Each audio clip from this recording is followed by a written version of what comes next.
Welcome back to the Super English Mastery Lag podcast. Before we do literally anything else today, I want you to take just 1 second to subscribe to this YouTube channel, Super English Mastery Lab, the high-power prep for C1, C2, IELTS, and TOEFL. Yeah, seriously, hit that subscribe button right now. Right, because if you're listening right now, you are probably someone who has moved way past those beginner stages of language learning. You aren't just trying to, order a coffee on vacation anymore. Yeah, you're past the tourist phrasebook stage. Exactly. You are aiming for absolute, undeniable mastery. You want to sound authoritative, natural, fluent, and that channel is built specifically for you, providing the really high-level strategies to get you there. So make sure you subscribe. It really is the perfect hub for anyone who is serious about, bridging that super frustrating gap between being just pretty good and being truly proficient. Oh, that gap is the worst. It is, and bridging that specific gap is exactly what we are completely tearing apart today on this show. Yeah, because today we are tearing apart a concept that is going to fundamentally change the mechanical way you approach your daily practice. We are exploring the cognitive science and, honestly, the highly precise physical mechanics of a technique known as shadowing. Which is such an amazing topic. It really is, and I want to be super clear right out of the gate here. We are not basing this on some random internet guru's opinion. Right, definitely not. According to the research, all the insights we're exploring today are rooted strictly in controlled scientific studies and applied linguistics. Yeah, we are looking at the hard data here on how the human brain actually processes auditory input and, converts it into complex motor functions. Which is wild when you think about it. It is wild. I mean, researchers have literally spent decades analyzing this specific technique, just mapping out how it forces the brain to adapt. So our mission for this podcast is to basically break down the exact biological and cognitive mechanisms of how shadowing rewires your brain, physically rewires it. Yeah, the actual hardware. Right. We are going to dismantle some really deeply pessimistic myths about adult language learning too, especially that awful idea that your accent is just, permanently frozen after a certain age. Ugh, I hate that myth. Same. And we'll show you how shadowing acts as this ultimate diagnostic tool for pronunciation. But we aren't just leaving it at theory. We are going to build a really practical, scientifically validated, step-by-step blueprint that you can apply, immediately today. Which is so important. Theory is great, but you need to know how to actually do it. Exactly. So let's establish the baseline here. A lot of people hear the word shadowing, and they just assume it means, listening to an audio track and just repeating after the speaker. Right, like standard classroom stuff. Yeah. But the research is very clear that it is much, much more intense than that. Oh, it's far more intense. I mean, if we look at the origins of shadowing, it wasn't even designed for the general language learner. Wait, really? Who is it for? According to the literature, it was initially developed as this incredibly rigorous cognitive training method for simultaneous interpreters. Oh, wow. Like the professionals working at the United Nations. Exactly. Those folks in the glass booths. Just think about what they do. They have to listen to a diplomat speaking in, say, Mandarin, process the semantic meaning, translate it into English, and then speak it aloud. All while the diplomat is literally still talking. Exactly. All simultaneously. Which, just from a neurological standpoint, sounds like an absolute nightmare. Oh, it's terrifying. I mean, the brain is trying to take in complex audio, decode it, encode it into a totally new language, and then formulate the physical mouth movements to speak, all in these overlapping milliseconds. Yeah, it is arguably one of the most cognitively taxing tasks a human being can even perform. I bet. Researchers note that the Wernicke's area of the brain, which handles comprehension, is essentially redlining the entire time. Like an engine just revving at the max. Right. And meanwhile, the Broca's area, which handles speech production, is just desperately trying to keep up. So shadowing was actually born out of a need to train the brain to handle this massive dual processing load. Okay, so what is the actual core mechanic of it then? So it's an online cognitive activity, meaning you listen to a stream of audio in your target language, and you repeat it aloud with only a split-second delay. And that right there is the crucial distinction, right? It is not traditional listen and repeat. No, not at all. In standard language classes, you listen to a sentence, the audio pauses, and your brain gets a moment to just rest and organize the information. Right. And then you speak. Exactly. Yeah. But that pause, That's a massive safety net. In shadowing, the safety net is totally removed. There is zero pause. Zero pause. None. You are vocalizing just a fraction of a second behind the speaker. You are the shadow.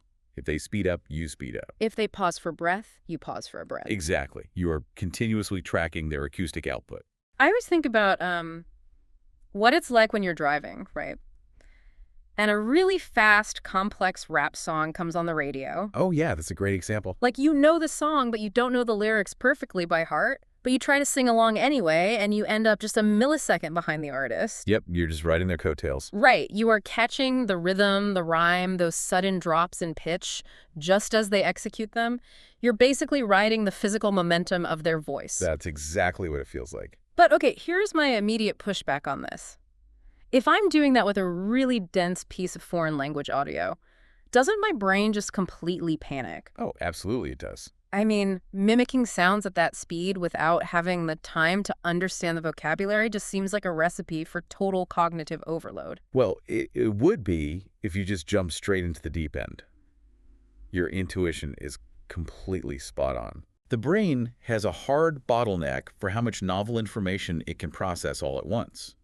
According to the research, if you ask a learner to instantly decode unknown vocabulary, analyze the syntax, recognize the intonation pattern, and figure out how to physically coordinate their tongue and lips. To produce weird foreign sounds. Exactly. All in the same millisecond. The system just crashes. It's like having, 50 demanding applications running on your computer at once. The processor overheats, the fan starts screaming, and everything freezes. That is the perfect analogy, which is exactly why researchers realized that for shadowing to actually be effective for general language learners, and not just those elite UN interpreters, they had to operationalize it. Meaning they had to break it down. Right. They had to create a system that deliberately closes some of those cognitive tabs to prevent the processor from overheating. Okay, that makes sense. So how do they do that? Experiments reveal that the solution is this highly structured, gradual onboarding process.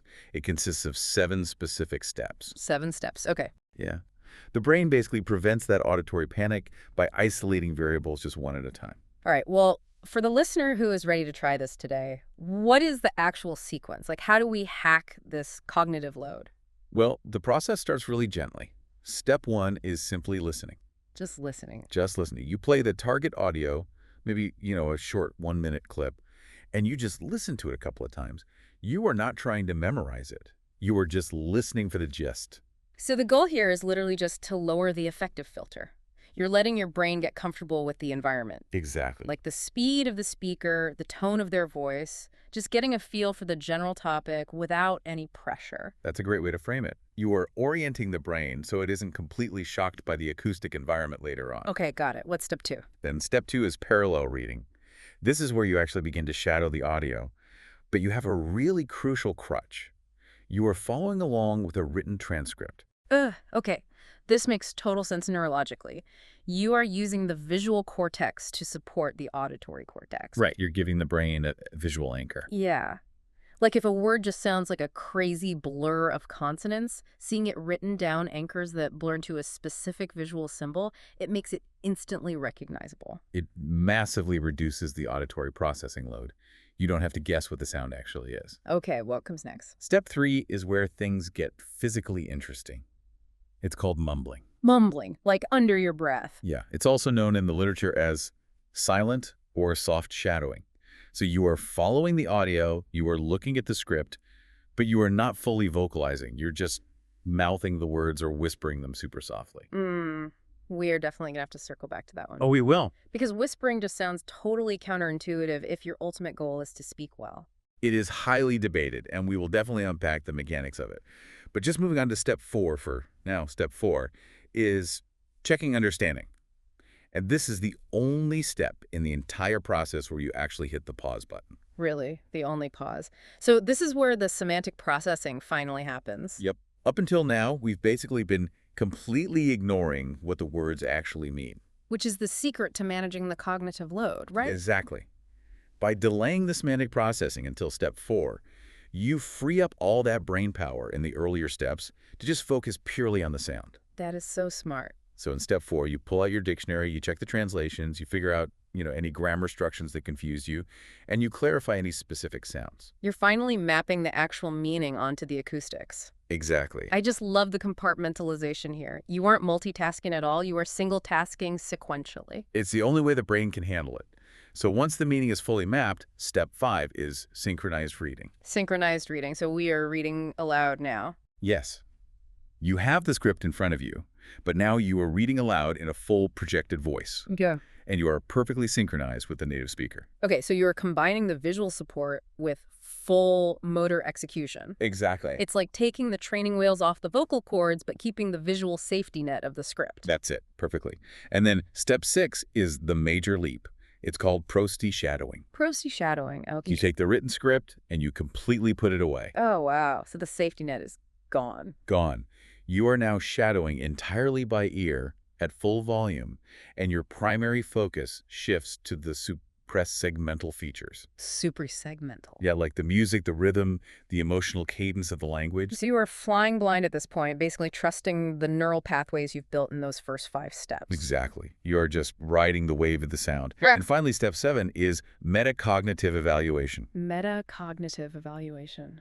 Sounds intense. It just means you record yourself performing the shadowing without the script, you listen back, and you actively evaluate where your pronunciation diverged from the native speaker. Ah, you become your own coach. Exactly. That is a phenomenal, really robust progression.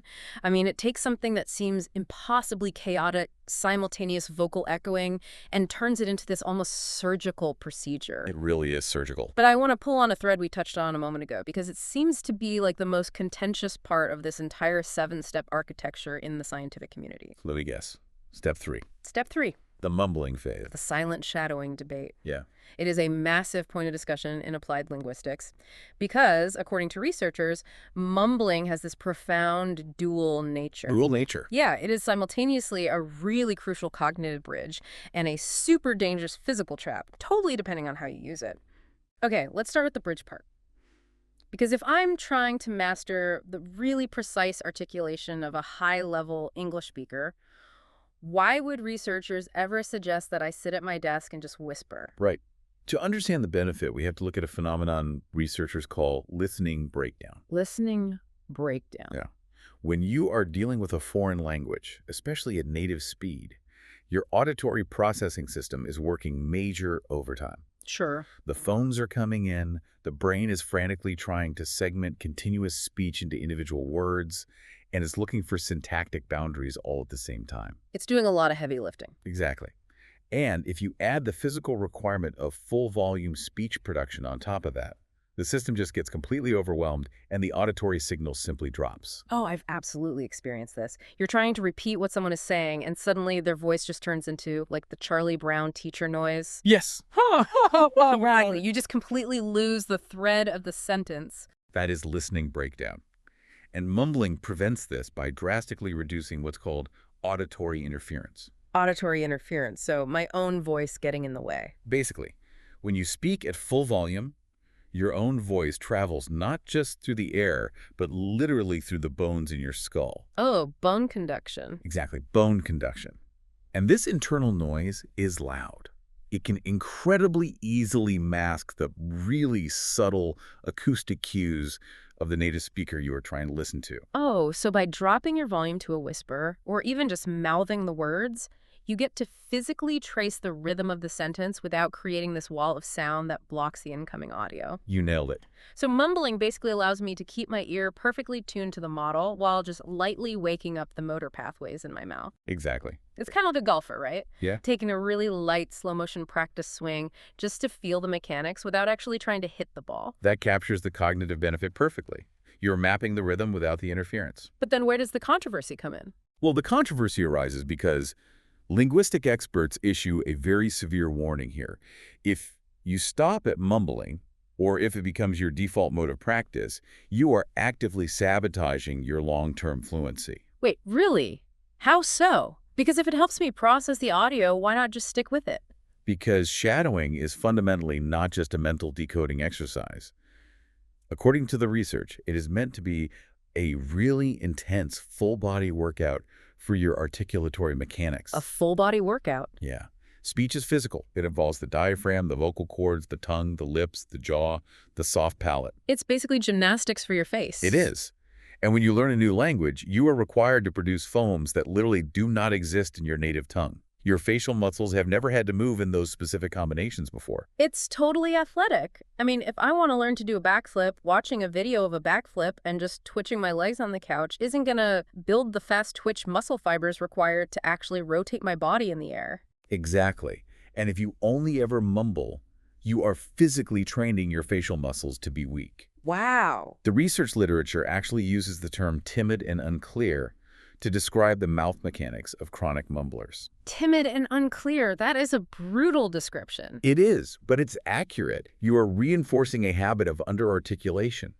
So when it comes time to actually speak to a native speaker in a real environment, your mouth will just default to that weak, whispered muscle memory. And your pronunciation will just be completely muddy and incomprehensible. Right. Which is fascinating because, like, if I'm mumbling in my native language, people constantly tell me to speak up and enunciate. Exactly. So it makes perfect sense that practicing a bad physical habit in a foreign language would just lock that bad habit in. So what is the prescription here? How do we transition out of this timid mouth phase? The fix requires you to eventually push way past the mumbling and do the exact opposite. The opposite. So yelling. Almost. You have to exaggerate your articulatory movements. You have to actively strain those new facial muscles. Yeah. Experts emphasize that in the later steps of shadowing, specifically steps 5 and 6, you must speak from the diaphragm. Okay. You must project your voice loudly and forcefully so that the foreign articulation becomes anchored in deep muscle memory. So I'm not just speaking at a normal conversational volume. I need to be projecting like a stage actor in an empty theater, just over-enunciating every single syllable. The is during practice, yes. Yeah. Because when you do this, when you vocalize at high volume while simultaneously listening to the native speaker, you unlock this incredible real-time physical diagnostic tool. A diagnostic tool. Yes, experts call it resonance. Resonance, like the acoustic physics concept, constructive and destructive interference. Exactly that. This is where the physical science of shadowing becomes incredibly cool. Okay, I'm hooked. Tell me about the physics. So, Professor Alexander Argyll, who is this towering figure in language learning methodologies, he describes this phenomenon in detail. He notes that when you are projecting your voice loudly, and you're trying to perfectly match the exact pitch, tone, and timing of the audio model, something magical happens in the room. Magical acoustic physics. Love it. Right. If your pronunciation and rhythm are perfectly aligned with the native speaker, the sound waves of your voice and the sound waves of the recording will actually mesh. They harmonize. Because the frequencies are perfectly matching up. The peaks and troughs of the sound waves are aligning, creating constructive interference. The sound actually gets fuller. Yes, you can literally feel it in your chest and your skull. The voices blend into this single unified sound. That sounds amazing. But, and this is the diagnostic part, if your pronunciation is slightly off, like if your vowel sound is just a fraction too flat, or your timing is a millisecond late, that resonance shatters instantly. Oh, wow. So you get destructive interference. The waves just clash. Exactly. The voice is separate, and you hear a very distinct discord. You can actually hear your own voice sticking out awkwardly against the model. So it provides immediate, undeniable physical feedback that your articulatory mechanics are incorrect. Right. You don't need a teacher to tell you you're wrong. The physics of the sound in the room tells you you're wrong. That is an incredible built-in feedback loop. But practically speaking, how do I actually set up my environment to hear this?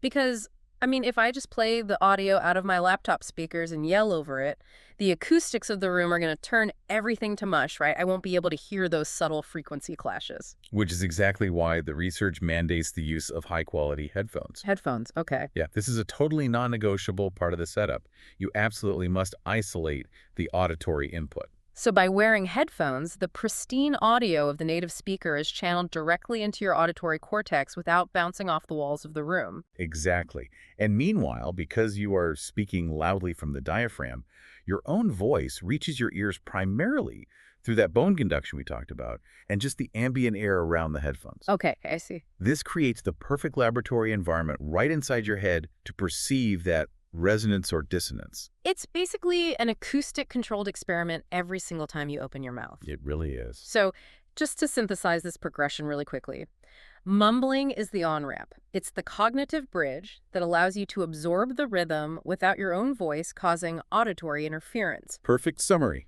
But you cannot live on the bridge. You have to move to full vocal projection using headphones to seek out that acoustic resonance, which actively builds the fast twitch muscle memory in your face. Exactly. You are isolating variables. First, you map the cognitive timing via mumbling. Then you build the physical muscle via projection. It's such an elegant system. It is. And this whole concept of separating variables, of pulling the language apart to master its components, is the foundation for the two distinct types of advanced shadowing the research identifies. Which are?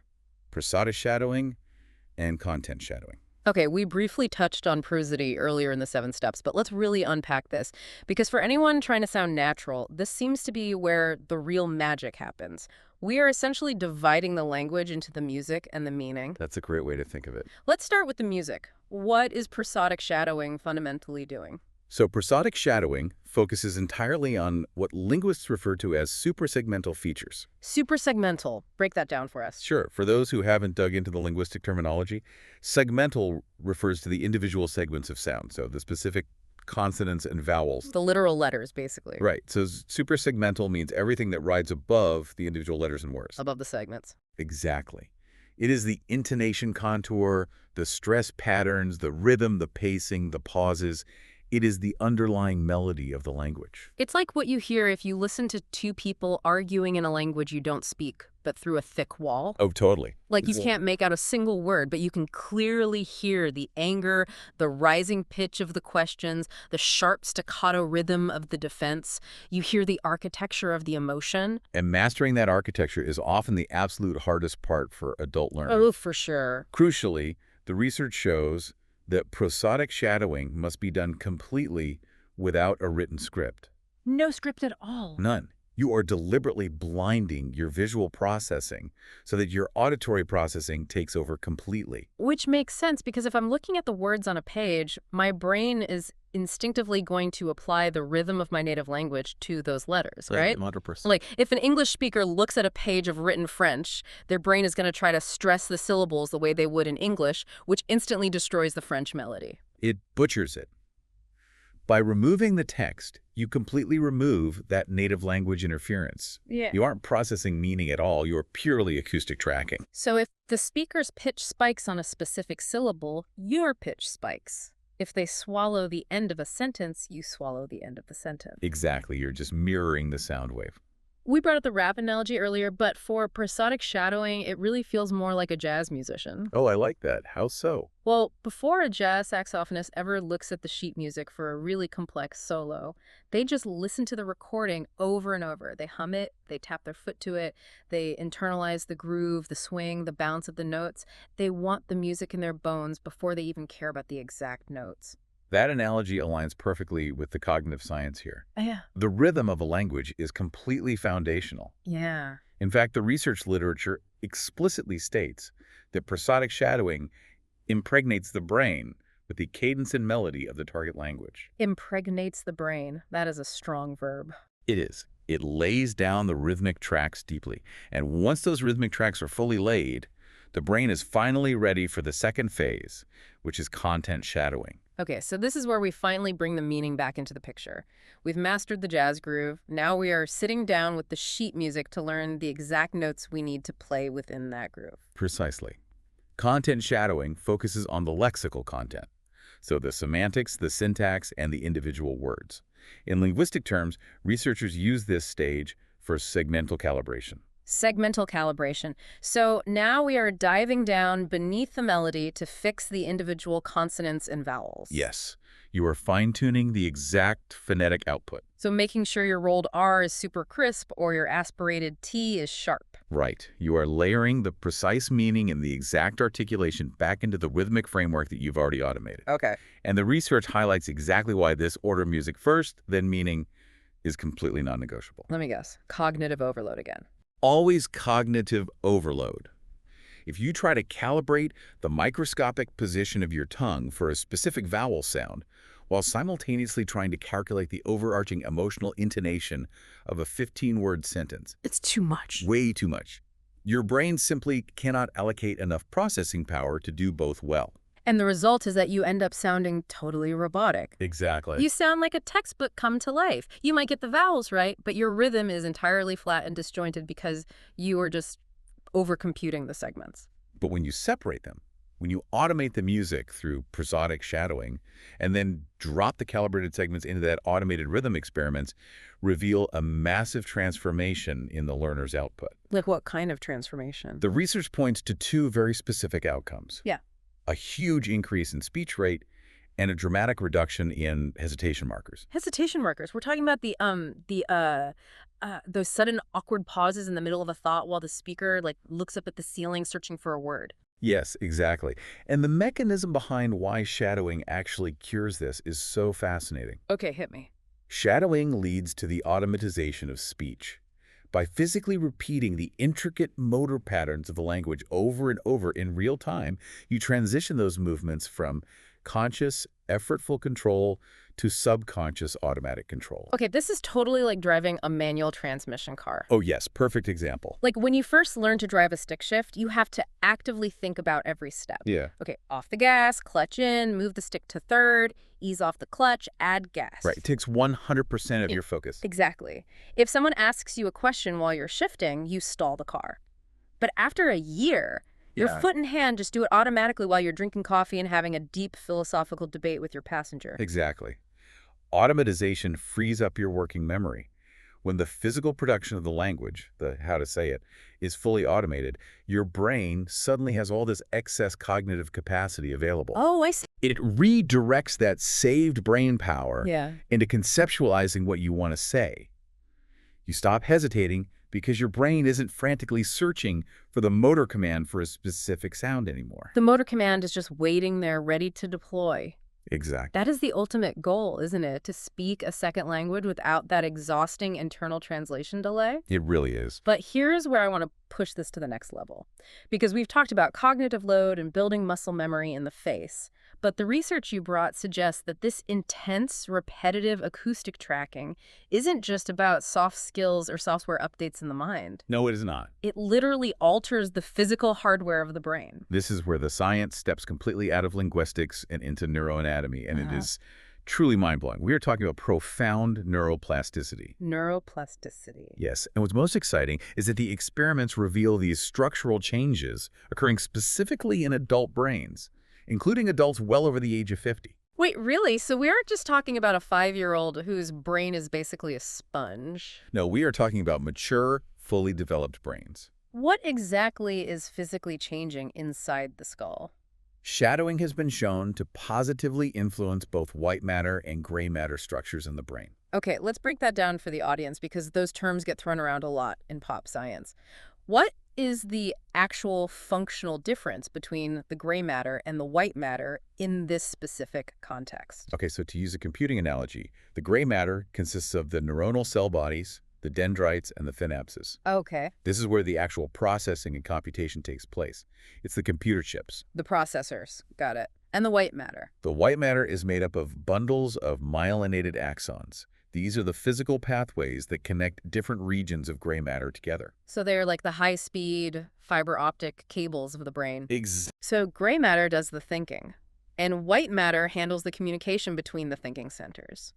How does repeating an audio track physically alter those structures? It comes down to the intensity of this specific task. Shadowing forces the brain into this state of hypersynchronicity. Hypersynchronicity. Yeah.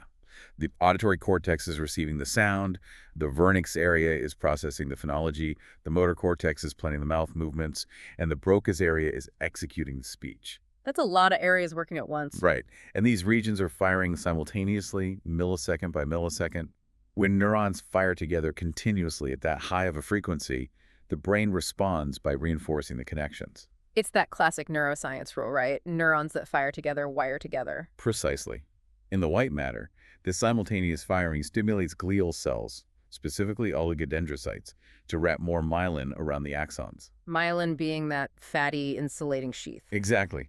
And this thicker myelination drastically increases the speed and efficiency of the electrical signals traveling between the auditory and motor centers. Wow. So the fiber optic cables literally get upgraded to handle more bandwidth. They absolutely do. And what happens in the gray matter then? Well, the repetitive demand causes the gray matter in areas responsible for executive function and language processing to actually increase in density. Increase in density. So you are literally building thicker, more robust processing chips. You are. That is staggering. The physical act of just moving your mouth in time with an audio track forces your brain to secrete fats to insulate its own wiring. It's incredible. And the fact that this happens in older adults is massive. It has profound implications for cognitive longevity. Sources suggest that engaging in this kind of really intense dual processing language training improves overall processing speed and executive functions. Like what kind of functions? Things like attention control, task switching, and cognitive flexibility. It builds what neurologists call cognitive reserve, which may actually significantly delay the onset of dementia and age-related cognitive decline. It's basically high-intensity interval training for the brain's operating system. That is exactly what it is. And a huge part of that workout focuses on a really specific neurological component called the phonological loop. The phonological loop. That sounds like an electronic music pedal. What is that doing inside my head? It's a core subsystem of your working memory. Functionally, it is the part of your brain that holds on to verbal and auditory information for just a few seconds so you can actually process it. Okay, give me an example of when I'd use that. So when someone tells you a phone number and you quietly repeat it to yourself over and over as you walk across the room to write it down. Oh, yeah, like 555-0199. Exactly. You are actively using your phonological loop to prevent that memory trace from decaying before you can write it down. Ah, it's the brain's temporary audio clipboard. Exactly. But as we age, that clipboard gets smaller, right? We hold on to less information before it just drops. Sadly, yes. Working memory capacity naturally diminishes with age. But shadowing is essentially weightlifting for the phonological loop. Because you're constantly using it. Right, because you are constantly holding the native speaker's continuous stream of audio in your mind for that split second before you physically output it. You are literally stretching the capacity of that clipboard. And the brain adapts to that stress. It adapts by strengthening the loop, which boosts your overall working memory capacity, not just for language, but for general cognitive tasks. This completely flies in the face of an assumption that I hear all the time from adult language learners. Which one? Well, there is this deep-seated, incredibly pessimistic belief that if you didn't learn a language before puberty, your brain has basically set like concrete. Like you will always have a heavy accent and you will never sound natural. Ah, yes. In linguistics, that assumption is formally known as the myth of fossilization. Fossilization, like you're turning into a dinosaur. Pretty much. It stems from this older idea called the critical period hypothesis, which argued that after early adolescence, the neurological window for acquiring native-like pronunciation slams shut permanently. That the pathways are just fossilized. Yeah. Exactly. But modern research, particularly the studies focused on intensive shadowing interventions, completely deconstructs this myth. I am so glad we are talking about this because I know executives, expats, really brilliant people who just completely give up on their pronunciation. It's so common. They think, well, I'm 45, the concrete is dry. Why bother doing pronunciation drills? It is a tragic waste of potential because the data absolutely refutes it. Let me share a highly specific, very inspiring example from the literature that just totally destroys the fossilization myth. Please do. It's often referred to as the window factory people study. The window factory people.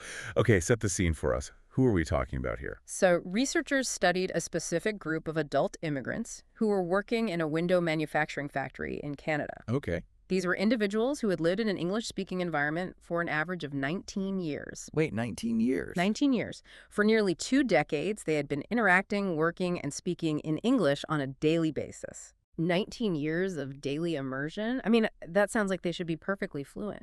You would definitely think so. But their pronunciation had become deeply fossilized in incorrect patterns. Why? If they were immersed every day? Because they were communicating purely to get the job done in a noisy factory.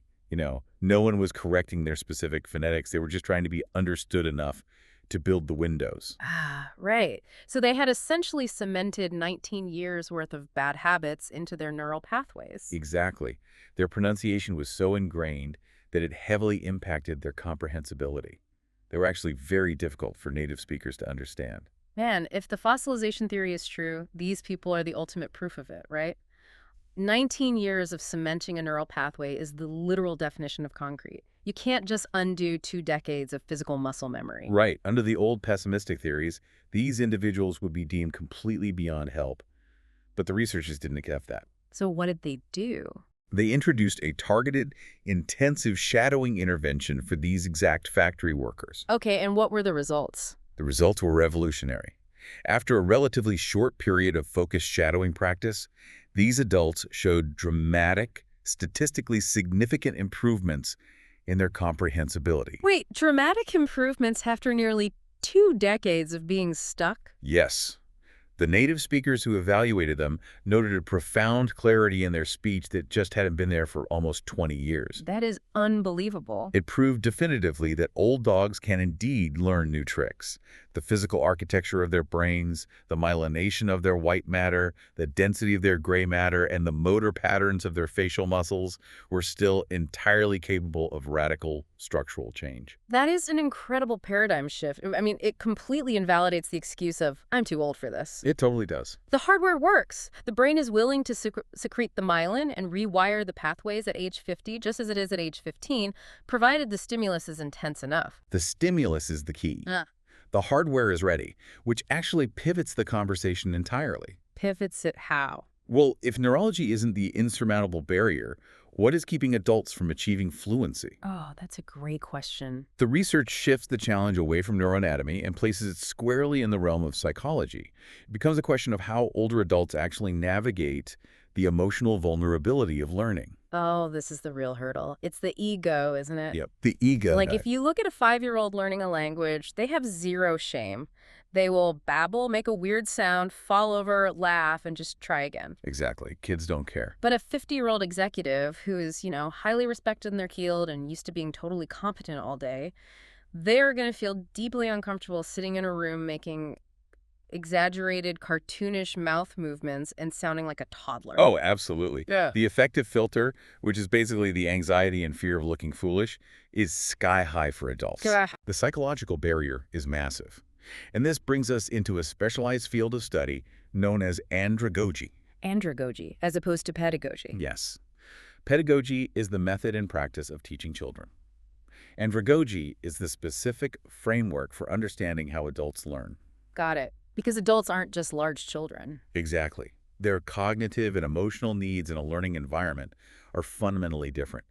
And what the research highlights is that shadowing is practically custom-built to satisfy the principles of andragogy. Custom-built? How so? How does shadowing bypass that massive executive ego and lower the anxiety? Well, the biggest barrier in adult language acquisition is speaking anxiety and low self-esteem during spontaneous communication. Right. When you have to think on your feet. Exactly. When an adult tries to speak a foreign language in a real conversation, they are simultaneously trying to invent the content, remember the grammar, and produce the physical sounds, all while worrying about the native speaker judging them. It's terrifying. But shadowing completely removes the burden of invention. You don't have to worry about what to say because the native speaker is providing the script. Exactly. It provides a highly structured, totally predictable environment. You are simply surfing the wave of the native speaker's voice. This drastically lowers anxiety. That makes total sense. And as you successfully mimic the sounds, as you hear that acoustic resonance we discussed earlier, it builds what psychologists call self-efficacy. Self-efficacy, like self-confidence. Basically, you begin to really internalize the belief. I am physically capable of making these sounds accurately. It gives you a roadmap so you don't feel lost in the woods. Exactly. But andragogy also suggests that adults have advantages over children, right? We aren't just crippled by anxiety. We bring different tools to the table. Oh, we bring massive advantages. The literature calls this experiential capital. Experiential capital, I like that. When a child learns, they are largely mechanically mimicking. They're just intuitive sponges. But adults bring a lifetime of analytical frameworks, abstract reasoning skills, and problem-solving strategies. We know how to learn. Right. And most importantly, adults possess heightened metacognitive capacities. Metacognition, the ability to think about how we are thinking. Exactly. We can step outside ourselves and actually analyze our own learning process in real time. Yes. An adult learner who is shadowing isn't just mindlessly repeating sounds. Because they have this metacognitive software running in the background, they're actively monitoring their own speech. They're comparing it. Right, they're continuously comparing their acoustic output to the native model, noting micro discrepancies in pitch or vowel length, and then strategically adjusting their tongue placement for the very next repetition. They're basically acting as their own scientist. That's exactly it. And researchers highlight specific environmental techniques to maximize this metacognitive monitoring. The most prominent one is mirror practice. Mirror practice. You mean physically standing in front of a mirror while you shadow the audio? Yes. You watch your own articulatory mechanics, your lifts, your jaw tension as you shadow, and you visually compare it to how you know a native speaker looks. Oh, wow. It creates a totally safe, isolated, judgment-free feedback loop. It's exactly like a boxer shadow box. Oh, I love that comparison. Right. When a professional fighter is in the gym, they spend hours in front of the mirror throwing combinations. They are watching their footwork, checking if their chin is tucked, slipping imaginary punches. Yeah, perfecting the form. Exactly. They are perfectly dialing in the biomechanics of their technique in a completely controlled environment, totally free from the anxiety of actually getting punched in the face by an opponent. That is a phenomenal analogy. You are building the fast-twitch muscle memory in a sterile environment, so that when you do step into the ring of a real conversation, the mechanics are automatic and your ego isn't tied up in the physical production of the words. It's just there when you need it. Exactly. But for older adults, the literature shows that shadowing goes even deeper than just mechanical practice. It can actually become a profound source of intellectual and cultural enrichment. Enrichment. I mean, that sounds a lot grander than just doing pronunciation drills in front of a bathroom mirror. It is grander. And it really speaks to the intrinsic motivation of adult learners.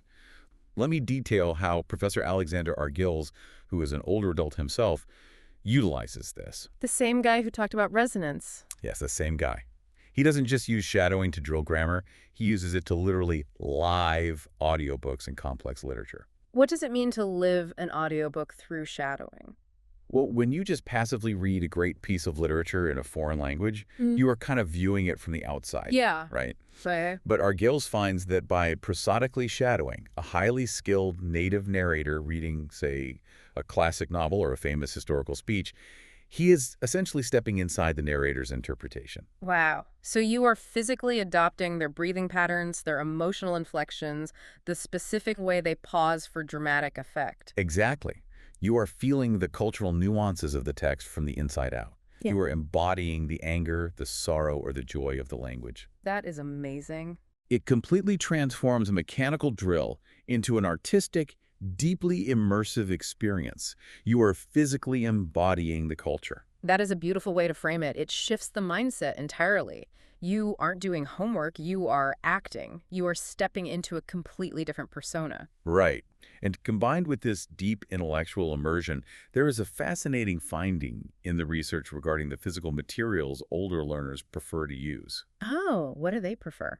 The studies point to a really strong preference for a digital detox during the parallel and synchronized reading steps. A digital detox, meaning like getting away from the glowing screens, the iPads, the language learning app. Yes, utilizing tangible, physical books, printed transcripts, and just dedicated audio players. Oh, I totally get that. The research suggests that digital environments often completely fracture cognitive focus.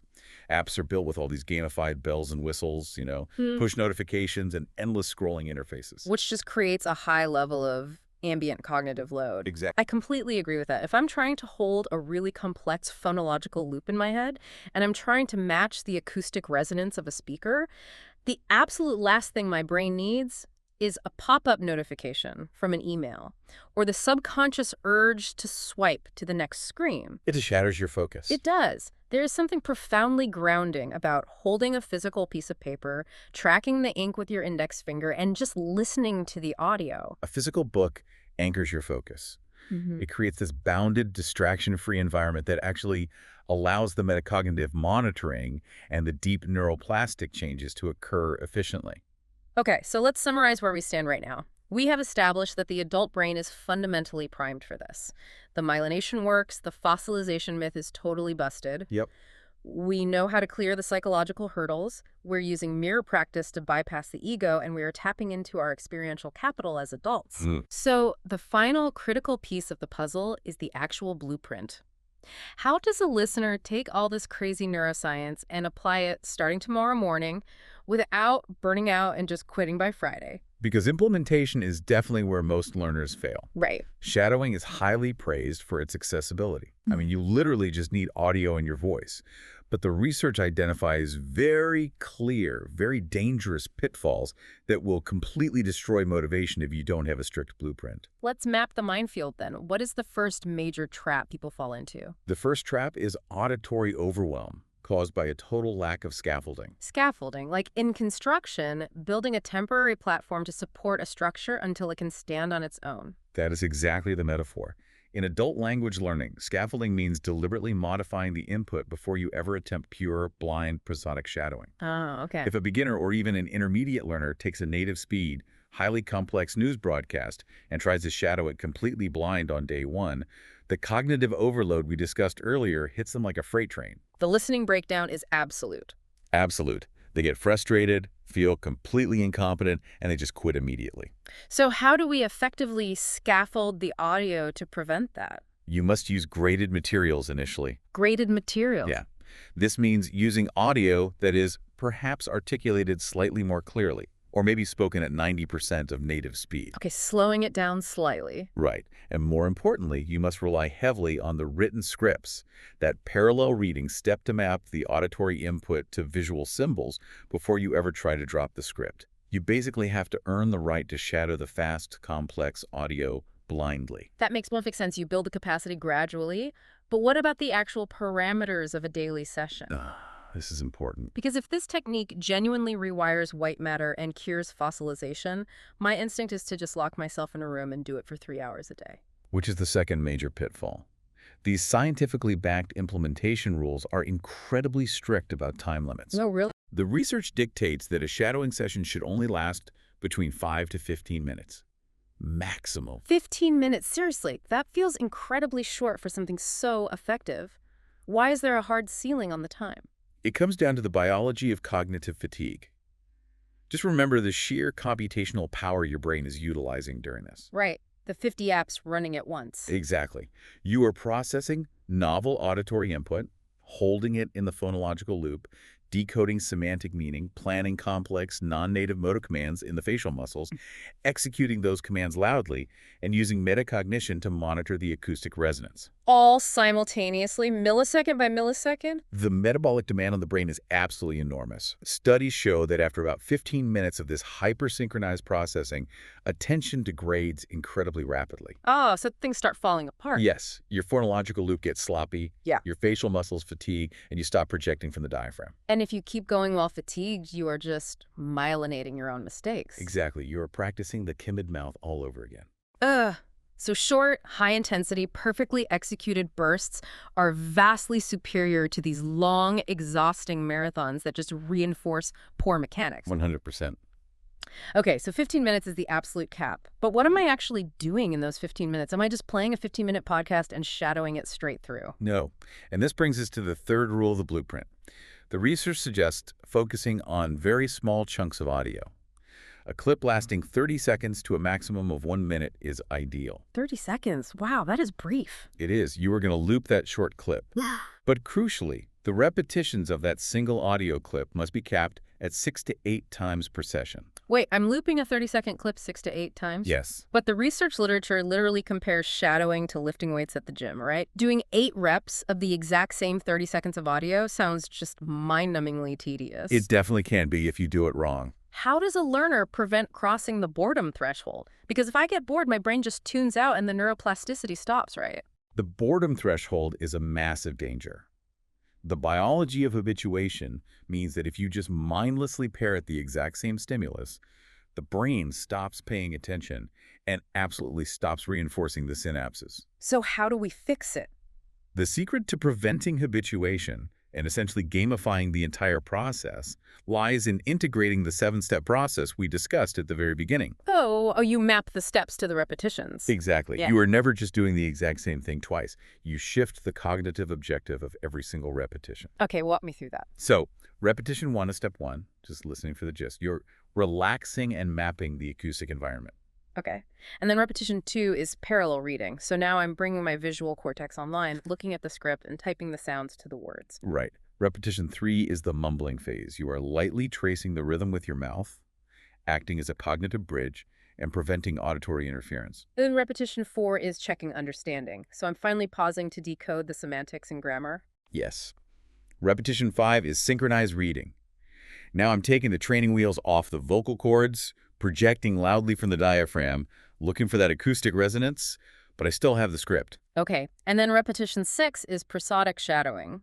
You drop the script entirely. You are flying totally blind, focusing purely on the supra-segmental music, the emotional intonation. And finally, repetition 7 is content shadowing, where you refine the specific segmental consonants and vowels within that automated rhythm. That is brilliant design. You are interacting with the exact same 30 seconds of audio, but because the objective changes entirely with every single repetition, the brain stays highly engaged. It never has time to get bored. It's like examining a complex sculpture, right? Every rep, you are standing at a different angle, noticing a different shadow or a different texture. It never gets boring because the task is always novel. It keeps the executive functions completely locked in. And finally, the research emphasizes managing your timeline for expectations. What should our expectations be? You will feel a physical difference in your facial muscles immediately, like your jaw will be tired.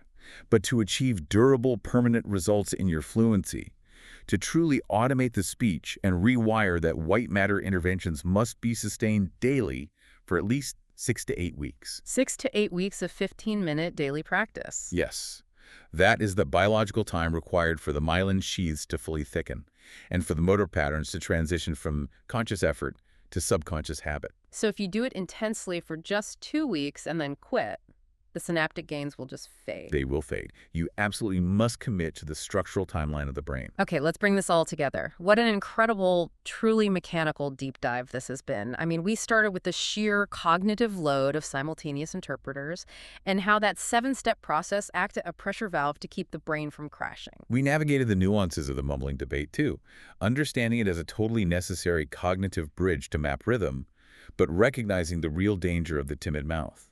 Yeah, we learned that projecting loudly and finding acoustic resonance is how we actively build new facial muscles. And we separated the language into music and meaning through prosodic and content shadowing, which frees up our working memory to focus on what we actually want to say rather than how to say it. And most importantly, we completely destroyed the myth of fossilization. We really did.